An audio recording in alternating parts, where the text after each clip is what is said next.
Hello students, welcome to Swami Vivekananda Institute. My name is Shaheen and in this particular lecture video we are going to discuss another part of human resource management and that is part number 13. इस lecture video के अंदर हम लोग group dynamic और एक और important topic को discuss करेंगे और इससे प्रीवियस लेक्चर के अंदर हम लोगों ने बहुत ही इम्पॉर्टेंट टाइप के कॉन्सेप्ट को डिस्कस ऑलरेडी कर लिया है। ठीक है, तो अब स्टार्ट करते हैं ग्रुप डायनेमिक्स। अच्छा, ग्रुप डायनेमिक्स से भी पहले इंपॉर्टेंट हो जाता है what is a group. Group का क्या मतलब है? तो ग्रुप का मतलब तो आप लोग समझ सकते हो कि क्या होता है, जहां पे टू और more people interact with each other, work with each other, share their mutual understanding as well, जहां पे न्यू प्रोजेक्ट्स के ऊपर काम किया जाता है, टीम के अकॉर्डिंगली चला जाता है, तो वो ग्रुप कहलाता है। ठीक है, सबसे पहले इंपॉर्टेंट है ग्रुप को समझना। और जब ग्रुप को कहीं ना कहीं मैनेज करने की बात होती है तो वो ग्रुप डायनेमिक होता है, क्योंकि ग्रुप को संभाल पाना एक इंडिविजुअल की परफॉर्मेंस, पहले तो आप इंडिविजुअल पर्सन को कलेक्ट करोगे और कलेक्ट करने के बाद एक ग्रुप फॉर्म करोगे ना। अब उस ग्रुप को भी मैनेज करना एनी हाउ कॉम्प्लेक्स सिचुएशन हो जाती है, तो ये समझना इंपॉर्टेंट है कि आप कैसे ग्रुप डायनेमिक फॉर्म करते हो, ग्रुप डायनेमिक्स मैनेज करते हो एंड ऑल। तो सबसे पहले यहाँ पे ग्रुप के बारे में बताया हुआ है कि दो या दो से ज्यादा लोग जब एक साथ मिलते हैं, इंटरैक्ट करते हैं एक दूसरे के साथ, अपनी माइंडसेट इंटरैक्ट करते हैं, साइकोलॉजिकल अवेयरनेस दिखाते हैं, what another perceive themselves to be member of the group, group के मेंबर दिखाते हैं, एंड वर्क टूवर्ड, और कहाँ काम करते हैं, work toward a common goal, और एक कॉमन गोल की तरफ काम करना शुरू करते हैं। एक साथ मिलके एक इंडिविजुअल डिफरेंट इंडिविजुअल का पैरामीटर एक साथ लेके आते हैं तो वो ग्रुप कहलाता है ना। हर एक ऑर्गेनाइजेशन की लाइफ का ये इंपॉर्टेंट पार्ट होता है कि वो ग्रुप को संभाल के रखे। अब यहाँ पे संभाल के रखने का मतलब ये कोई चीज से नहीं है, संभाल के रखने का मतलब मैनेजमेंट से है। ठीक है, मैनेज करे टीम्स को, ग्रुप्स को, ताकि एक इंडिविजुअल का गोल फुलफिल होगा तो ग्रुप का गोल बनेगा, और ग्रुप का गोल फुलफिल होगा तब वो ऑर्गेनाइजेशन का गोल बन पाएगा। तो वो किस तरीके से प्लान करना है, उनको ऑर्गेनाइज करना है, कितने लोगों की रिक्वायरमेंट है, उन पे कितना कंट्रोल रखना है, उनको पार्टिसिपेटिव बनाना है कि डेमोक्रेटिक बनाना है, उनका मतलब किस तरीके से ग्रुप में इंडिविजुअली पर्सन परफॉर्म करेंगे, उन सब के बारे में सोचना डायनेमिक ग्रुप डायनेमिक का पार्ट होता है। अब ग्रुप के बारे में मैंने आपको पहले ही बता दिया कि इसमें दो या दो से ज्यादा लोग एक साथ मिलके आते हैं, काम करते हैं।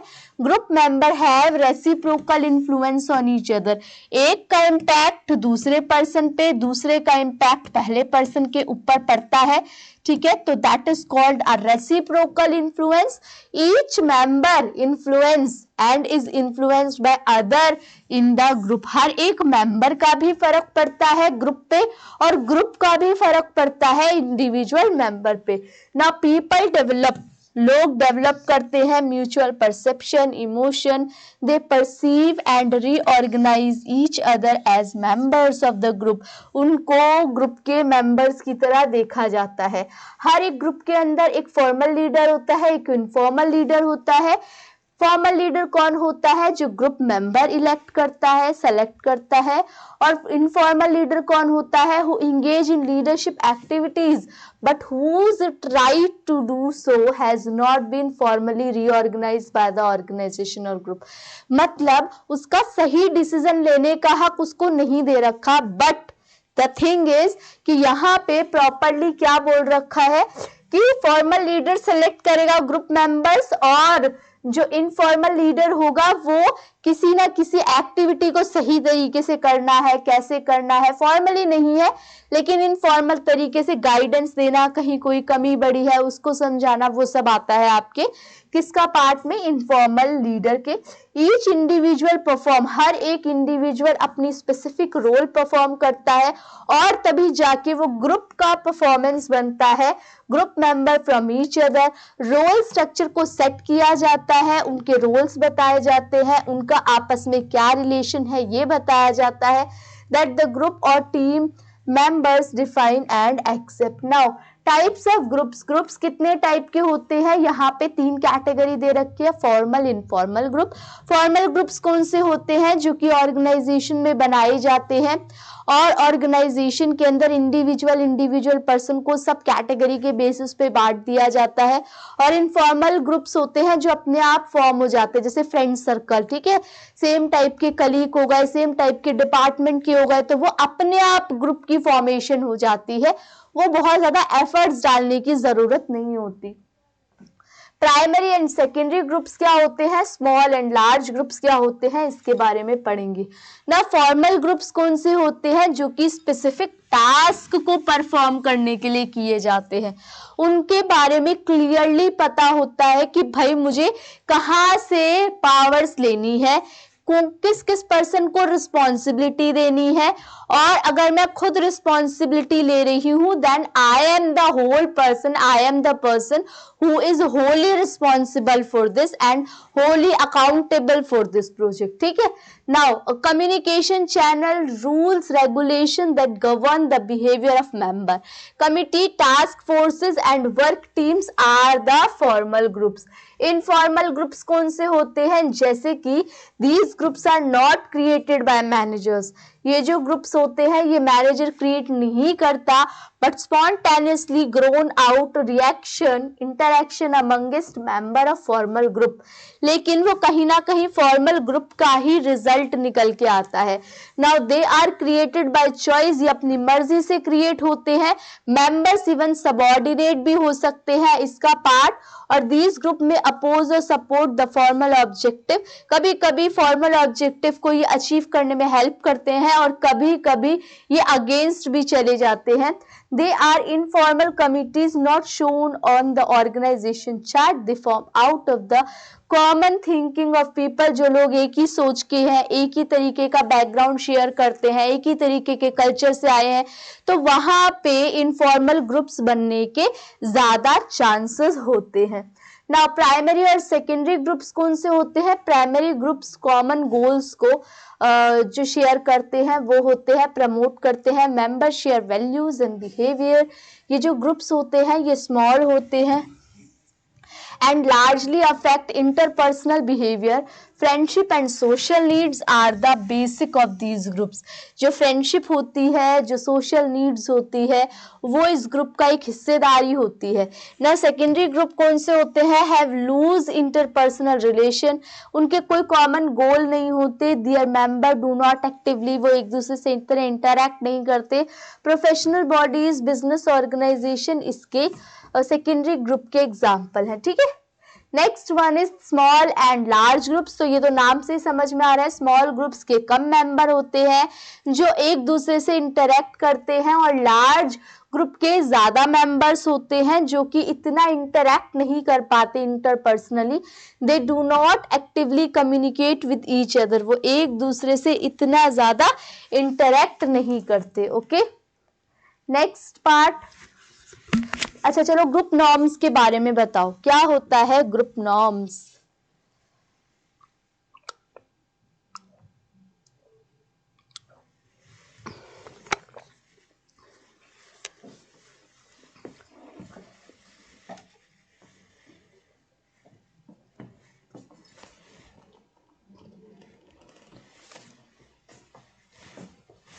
ग्रुप नॉर्म्स क्या होता है, ग्रुप्स के लिए कुछ रूल्स, कुछ स्टैंडर्ड फिक्स किए जाते हैं। तो ग्रुप नॉर्म्स का मतलब होता है कि उन रूल्स, उन स्टैंडर्ड को फॉलो कराना, कुछ रूल्स बनाए गए हैं उनका ध्यान रखना। तो group norms are acceptable standard और expectation shared by group members. They relate to output levels, absenteeism, promptness, dress, loyalty, ये सब आप एक्सपेक्ट करते हो, और ये एक स्टैंडर्ड होता है जो कि आप डिफरेंट ग्रुप्स बना रहे हो, तो हर एक ग्रुप का कहीं से वो कोई भी शेयर नहीं करेंगे चीजें, छुट्टियां कम होगी, लॉयल रहेंगे वो अपने ग्रुप के लिए, ये सब चीजें हैं, ये एक्सेप्ट की जाती है, एक्सपेक्ट की जाती है ना। नॉर्म्स का बहुत ही ज्यादा इम्पैक्ट पड़ता है परफॉर्मेंस पे। Member perform according to group norm. और इसका मकसद क्या होता है, पर्पस क्या होता है, ग्रुप नॉर्म्स का जो मकसद होता है वो एक तो आपके रूल्स रेगुलेशन हो गए, स्टैंडर्ड्स हो गए, वो आपके ग्रुप कोहेसिवनेस को प्रमोट करती है। अब ये ग्रुप कोहेसिवनेस क्या है इसको भी मैं डिटेल में बताऊंगी, थोड़ा सा वेट करो अभी। They promote consistent uniform and predictable behaviour, मतलब एक जैसा बिहेवियर पैटर्न फॉलो किया जाता है थ्रू आउट। दे प्रमोट, ये प्रमोट करता है ग्रुप के अंदर डिसिप्लिन मेंटेन हो, ऐसा ना हो फॉर्मल ग्रुप इनफॉर्मल में तब्दील हो जाए। दे प्रमोट, ग्रुप का कल्चर प्रमोट करते हैं, सारे मेंबर्स एक दूसरे के साथ इंटरेक्ट करें, ये कोशिश होती है। दे प्रोवाइड ऑर्डर, ये ऑर्डर प्रोवाइड करते हैं by restraining discretionary power of member, ये ध्यान रखते हैं। They ensure group effectiveness and survival, ये ग्रुप के इफेक्टिवनेस को और ग्रुप के सर्वाइवल को ध्यान में कि ग्रुप सर्वाइव रहे, ग्रुप ऐसा ना हो कि ग्रुप अलग अलग हो जाए, ठीक है, सेपरेट नहीं होने चाहिए यहाँ के पर्सन।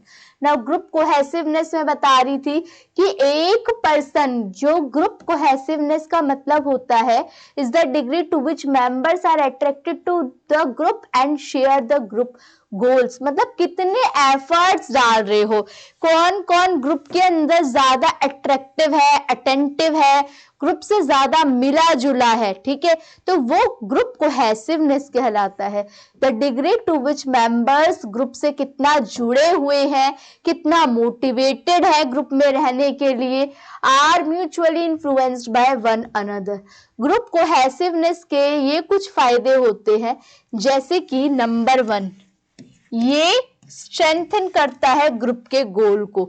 अगर मैं अपने ग्रुप के साथ जुड़ी हुई हूं, मैं अपने ग्रुप के साथ जुड़ने की प्रॉपर कोशिश कर रही हूं, तो ये कहीं ना कहीं हेल्प करेगा, मदद करेगा, ठीक है, ग्रुप के गोल को अचीव करने में। Now the second one is cohesiveness group perceive management as supportive to group goals. जो आपका कोहेसिवनेस ग्रुप होते हैं, जैसे कि ग्रुप कोहेसिवनेस पढ़ लिया आपने, वो ग्रुप के गोल को सपोर्ट करते हैं और वो कोशिश करते हैं कि वो अच्छा परफॉर्म कर सके। मेंबर कम्युनिकेशन, आपस में बातचीत आसानी से हो सकती है, इमोशन जो फीलिंग्स वगैरह हैं वो शेयर करते हैं, बिहेवियर शेयर करते हैं, वो एक साथ डिसीजन मेकिंग कर सकते हैं, ज्यादा सेटिस्फेक्शन रहती है, ठीक है, म्यूचुअल ट्रस्ट एंड कॉन्फिडेंस बढ़ता है और इंटर पर्सनल रिलेशन भी इंप्रूव होते हैं, ठीक है। तो ये हमने एक टॉपिक को कवर कर लिया जहां पे हम लोगों ने ग्रुप डायनेमिक को पढ़ा, लेकिन इसमें एक जो इंपॉर्टेंट चीज है वो रह गई, दैट इज द स्टेप्स, ठीक है, ये बहुत इंपॉर्टेंट है, इसको स्टार मार्क कर लो, ये इंपॉर्टेंट है क्योंकि हर बार इसमें से एक क्वेश्चन या तो इसकी अरेंजमेंट के बेसिस पे पूछा जाता है, या इसकी डेफिनेशन को लेके पूछा जाता है, या कौन सा आपका थर्ड स्टेप होना चाहिए, ऐसे डायरेक्टली आ सकता है। तो सबसे पहले ग्रुप फॉर्म होते हैं, forming team and establishes ground rules, पहले रूल्स बने, formalities are preserved and members are treated as strangers, क्योंकि भाई अभी ग्रुप बना है, अभी मेरे ग्रुप में कितने लोग हैं, कहां से कौन कौन से डिपार्टमेंट के हैं मुझे नहीं पता, तो ये मेरे लिए क्या है, स्ट्रेंजर्स। नाउ स्टॉर्मिंग, मेंबर आपस में बातचीत करेंगे, अपनी फीलिंग शेयर करेंगे, लेकिन वो अपने आप को एक इंडिविजुअल ही देखेंगे और कहेंगे कि हम इस टीम का एकमात्र हिस्सा है, ठीक है। दे resist control by group leaders and shown hostility, और लीडर के द्वारा वो कहीं ना कहीं एक तरीके से ये महसूस करेंगे। नाउ नॉर्मिंग का मतलब होता है, ऐसा लगता है लोगों को हम इसका क्या है, part of the team and realize that they can achieve work if they can accept others view point. इसका मतलब ये है कि अभी तो मैं इंडिविजुअली फील कर रही हूं, लेकिन मुझे दूसरे का भी व्यू पॉइंट समझना पड़ेगा, व्यू पॉइंट समझना पड़ेगा अगर मुझे इस ग्रुप के गोल को अचीव करना है। तो आपके व्यू पॉइंट के साथ साथ सामने वाले का व्यू पॉइंट भी इंपॉर्टेंट है। नाउ परफॉर्मिंग क्या है, टीम वर्क। अब साथ में आ गए, इसने इसको हेल्प किया, इसने समझा कि अब मेरे लिए मैं इंपॉर्टेंट हूं तो ये पर्सन भी इंपॉर्टेंट है, अब ये मिलके काम कर रहे हैं, दैट इज परफॉर्मिंग, मिलके टीम को काम में लेके आ रहे हैं, एक दूसरे पे भरोसा दिखा रहे हैं, फ्लेक्सिबिलिटी दिखा रहे हैं और इंपॉर्टेंस दिखा रहे हैं। और लास्ट में ये देखते हैं कि इन सब की हेल्प के द्वारा एक पर्सन ने अपने गोल को अचीव किया। मतलब गोल को, ग्रुप गोल को अचीव तभी किया जा सकता है जब सारे के सारे मेंबर्स एक साथ होके परफॉर्म करेंगे, that is एडजर्निंग। The team conduct an assessment of the year and implement a plan for transitioning roles and recognizing members contribution। तो that is all about group dynamics। अब हम पढ़ेंगे पावर एंड पॉलिटिक्स के बारे में। ठीक है, तो पावर एंड पॉलिटिक्स क्या होती है, पावर का मतलब क्या होता है। ठीक है, पहले आप लोगों की टर्न है, आप लोग बताने की कोशिश करो पावर क्या होती है, फिर मैं बताती हूँ। हाँ, the ability of person to influence other, एक ऐसी क्षमता जो और लोगों को इन्फ्लुएंस करने के लिए आपको दी जा रही है ताकि आप उनसे काम करवा सको, ताकि आपको एक अथॉरिटी मिल पाए, तो that is a power.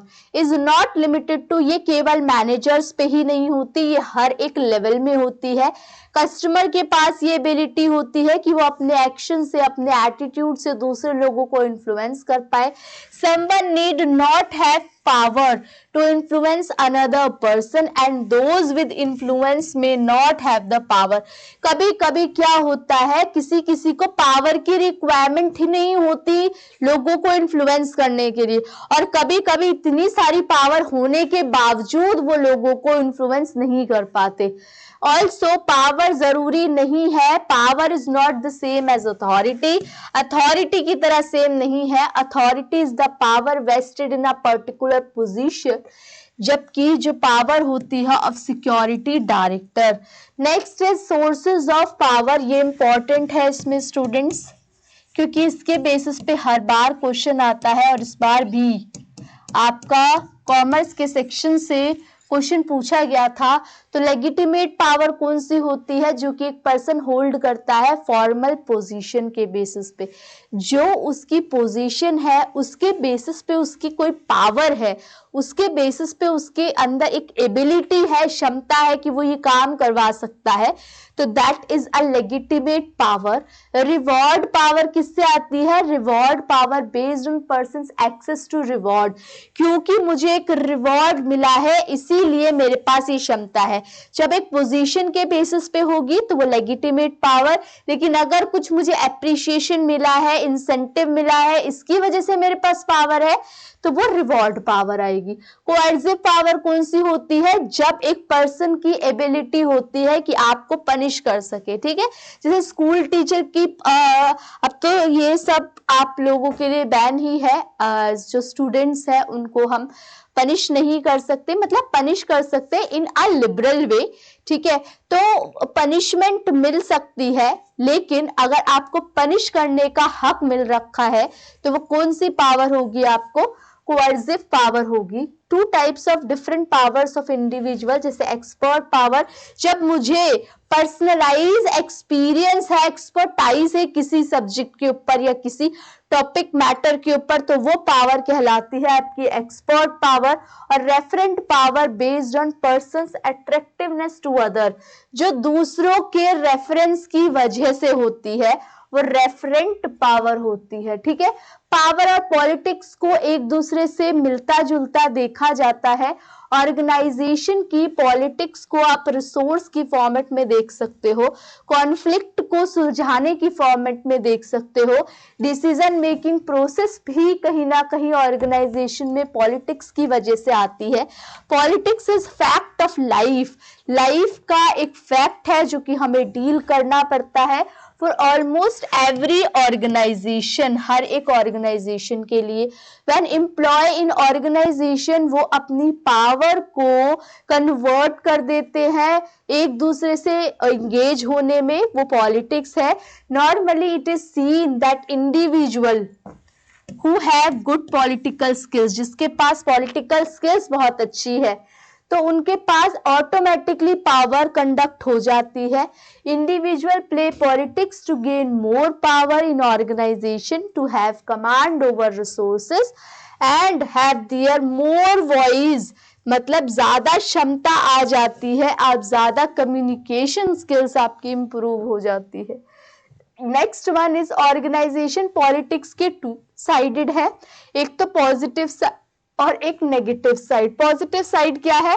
Positive side of organization politics is characterized by the balanced pursuit of individual and organization goal, open problem solving and analyzing the situation. मतलब पहले आप प्रॉब्लम को समझोगे, फिर प्रॉब्लम के सॉल्यूशन के बारे में कैलकुलेट करोगे। और नेगेटिव साइड कौन सी होती है? Politics is characterized by viewing the situation in win lose situation, having hidden agenda, pursue self interest etcetera, जिसके अंदर एक तरफ कोई जीत रहा है तो दूसरा क्या कर रहा है? लूज कर रहा है। तो विन विन वाली सिचुएशन पॉजिटिव इंपैक्ट में दिखाती है और विन लूज वाली सिचुएशन नेगेटिव इंपैक्ट में आपको शो की जाती है। Now the basis of organizational politics, organizational politics का जो मेन मुद्दा है उसमें आपको क्या ध्यान देना चाहिए? तो सबसे पहले आपको हमेशा अपने बॉस की बात माननी है, सपोर्टिंग वंस बॉस। जहां पे बॉस को जब आपकी जरूरत होगी तो वो क्या होगा? When the boss needs you. और आपको हमेशा यही बोलना है, आपको इस तरीके से बिहेव करना है कि boss is always right. As a result one gets identified as an individual belonging to boss group. Now, some people do not express their resistance despite of their reservation over some issues. कभी कभी किसी का view point होता है लेकिन वो express नहीं करता as their view point. They wait, लेकिन वो वेट करते हैं कि अपनी बातों को एक्सप्रेस करने का वो सही समय देखते हैं, तो वो एक करेक्ट ऑर्गेनाइजेशनल पॉलिटिक्स है। कुछ इंडिविजुअल पावरफुल अलाइज डेवलप करते हैं, influential people to play politics in the organization. One has to appear indispensable through knowledge. कभी कभी कुछ लोग ज्यादा उभर के आते हैं अपने नॉलेज के बेसिस पे, स्किल्स के बेसिस पे, आर्ग्यूमेंट के बेसिस पे, अपनी जिद के बेसिस पे। टू प्ले पॉलिटिक्स, आपको अगर पॉलिटिक्स के साथ डील करना है, one can gain control over the square organ.